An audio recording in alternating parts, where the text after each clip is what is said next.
Well, LaMelo Ball injuring an ankle for the fourth and final time this season. I say final because it does look like he is smartly going to be shut down with 19 games to go. Joining me now, Locked On Hornets co-host Walker Mehl. Walker, do you have any good ankles from your days at Bunker Hill to lend to the Hornets star point guard?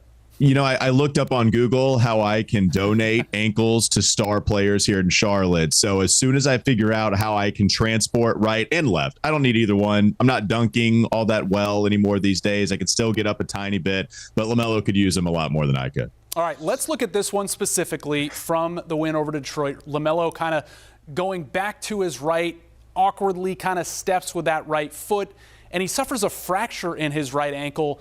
I mean, when you look at the injury and then you hear about what it was later, it just doesn't match up. But what does this do to the psyche of this team with 19 games to go? They won their fifth straight. Obviously, play-in is even a distant dream at this point. But just the collection of injuries and this being LaMelo's fourth ankle injury, how do you put that into perspective for this team?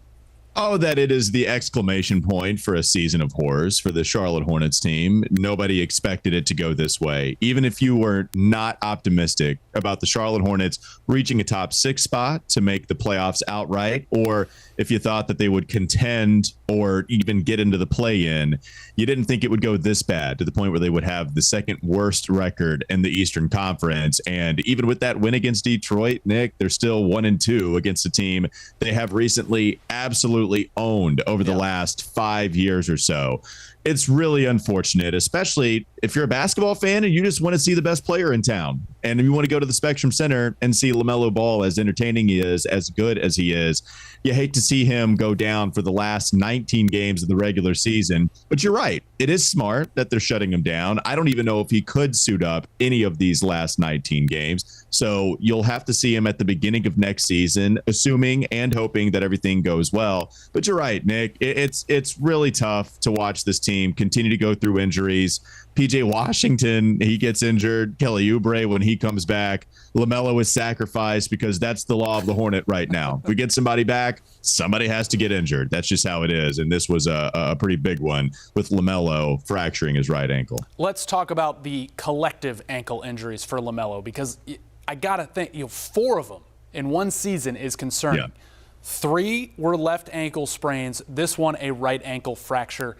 How concerned are you for LaMelo going forward? Yeah, it's absolutely concerning. When we talk about whether we want to give him the injury-prone title or not, I always view it as unlucky or unhealthy. And if you go back and individually monitor each of the injuries that he suffered, the preseason injury that he suffered that allowed him to miss the first month of the regular season, I don't know if I would call that a freak injury, but stepping on the foot of a fan at half court on the out of bounds line, certainly a freak injury. PJ Washington jumping up for a rebound against Houston and then landing on LaMelo's ankle. Probably anybody would have been hurt, right? And not just because LaMelo is injury prone, but any player on the receiving end of a PJ Washington body landing on that ankle, that probably hurt you. And it's unfortunate on the other side that this right ankle was fractured, and LaMelo told you that he heard a pop. He was telling that to his teammates as he was exiting the court. Yes, it's concerning now. If you are looking for any kind of what you could possibly call a silver lining, I'm happy it's not an Achilles injury. I think that was the underlying worry when he said something popped. So it is a bone. It is the ankle injury. It is the fracture there. So it's not certainly going to make him miss at the beginning of next season. But yeah, it's concerning now. Hopefully it does not mean that he's injury prone and we can never trust his availability as his career goes on. The way LaMelo was playing kind of makes this doubly frustrating because, I think if he hadn't missed all that time at the beginning of the year, he would have been an all-star. He's been playing at that level, especially of late.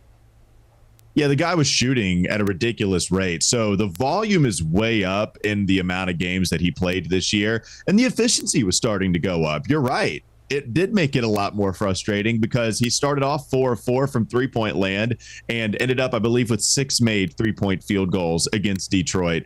And even on that play, I tweeted this out. I wanted to celebrate Mark Williams' best pass of the season that came on that same exact possession that LaMelo suffered the fractured right ankle. But we can't because the ankles of LaMelo Ball, they don't allow us to celebrate nice things. That is the thing that we hope for the future with LaMelo, his health, his staying here in Charlotte, all of that, and it just hasn't been good for him this season. But you're right, the shooting it's here, it's bona fide. He showcased that once again in the amount of games that he did play this year, and now you're just hoping that he can develop, still driving to the rack, finishing at the rim, continuing to improve defensively. Hopefully all that can come on as next season starts, which will now, crazy enough, it'll be his 4th year in the league. Yeah, let's hope for continued health for LaMelo going forward. Where did, in what's going to amount to about a half a season for him, his 3rd year, where does that put him on his trajectory? I mean, what do you think about the season he had and where he's going?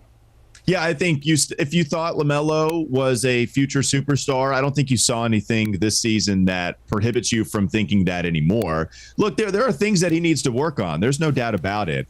But the fact that he's 6'8", that he can see from every single angle he could pass from, right? Where if you're 5'3" or 6 foot or 6'3", then you might not be able to see at the angles that LaMelo Ball can, because he is just such a tall point guard and his vision is exceptional. But so is the shooting. I think he can connect with any star that the Hornets might draft or bring on board in a couple of seasons. And so I think LaMelo is a really important player to this franchise. I think that trajectory is still really positive. It's just all about how much those ankles can hold up, and I'm hoping that he doesn't have nearly the bad luck that he did this season. All right, speaking of trajectory, what does this do for the tank trajectory? Some would hope that LaMelo absence for the last 19 games would kind of put them in the bottom 3. Are they even that bad, though, still? No, the Spurs are fantastic at being awful this season. What is it? I know they lost 16 straight. I don't know if 17 is the number they reached, but congrats, Spurs. You're going to be a worse loser than the Hornets. The Rockets, they're a dumpster fire right now. That's kind of been the talk of the league for the last couple of days via the national podcast. And Detroit, Charlotte just got a win against Detroit. They have a bunch of injuries they're battling. So even they're really good, but young players aren't suiting up like Cade Cunningham. And you didn't see Jalen Duren against the Charlotte Hornets this last time out. I think the Charlotte Hornets are pretty cemented at having the 4th best draft lottery odds. 14% chance for the bottom 3 teams in the league: Detroit, San Antonio, Houston. And I think Charlotte will finish with a 12.5% shot at getting the number 1 overall selection. I think Orlando is too good, and I think they're too far ahead, especially now with no longer having your best player in LaMelo Ball. All right, Walker Mehl from Locked On Hornets. You can find him there. They do great work every day of the week. And LaMelo Ball season concludes. 3rd season in the books. Unfortunately, a little too short. Thanks, Walker. Yeah. Yep, no problem. Maybe we can work out some kind of compromise, though. I'll give my right ankle, you give your left ankle, and then we'll share crutches or something like that. Yeah, I mean, I don't need them anymore, really. So he can have them. That's what I'm saying. I appreciate it, Nick. Yeah.